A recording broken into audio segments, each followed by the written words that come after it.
The Honourable Leader of the Alberta Liberal Opposition, followed by the ND Leader. Happy St. Paddy's Day, Mr. Speaker. Let's be frank, if there was ever a day the Premier needed the luck of the Irish, it would be today.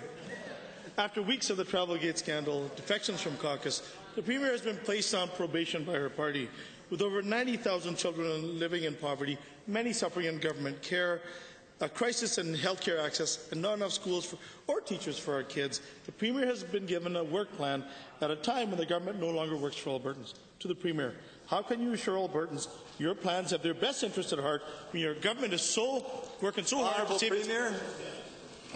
Mr. Speaker, I think this is a very important season for Alberta. You'll know that in this legislature right now we are debating a budget that is the first budget that's been back in the black for 5 years in Alberta, Mr. Speaker.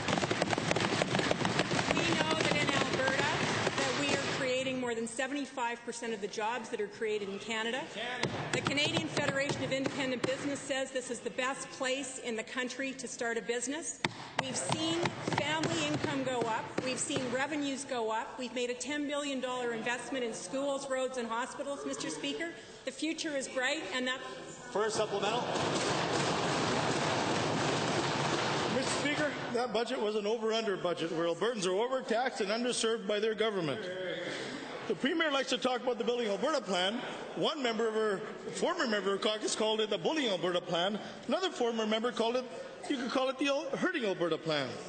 This government has slashed the seniors' drug plan by 25%, waged war on workers' rights and public service pensions, spent all our oil wealth in one generation. To the Premier, when will you stop your penny-wise and pound-foolish approach to governing and listen to Albertans who want you to realize that the only cost they want you to cut is your government's extravagance and waste? Mr. Speaker, in the last election, Albertans said, we know that we live in a wonderful province and we know we're lucky to live here. But what are we doing for the future, Mr. Speaker? And I'll tell you, the throne speech in the budget that we set out 2 weeks ago did that, Mr. Speaker. It funded heritage scholarship funds. It put an endowment fund for access to the future in place. It added an endowment fund for agricultural innovation. It will create a new institute for innovation. That is economic diversification, economic growth, and investing in generations for years to come. Supplemental, final one. Mr. Speaker, this province and this economy is great despite government policy, and that speech from the throne seemed like more a eulogy for a Talbot government. Another part of the Premier's Hurting Alberta plan has left public education severely underfunded. Her government scheme is to build trailer schools and cram as many students and as few teachers as possible into those schools. Alberta Liberals would make the schools as community hubs. Yes. Teachers, trustees and parents and students like the idea. To the Premier, why won't you listen to those very Albertans who won your leadership and election campaigns and make schools as community hubs as part of your work plan? Honourable Premier. Yes, Premier. Mr. Speaker. Sit down. Mr. Speaker, I think it's wonderful that the Alberta Liberal Party has adopted the progressive conservative education plan.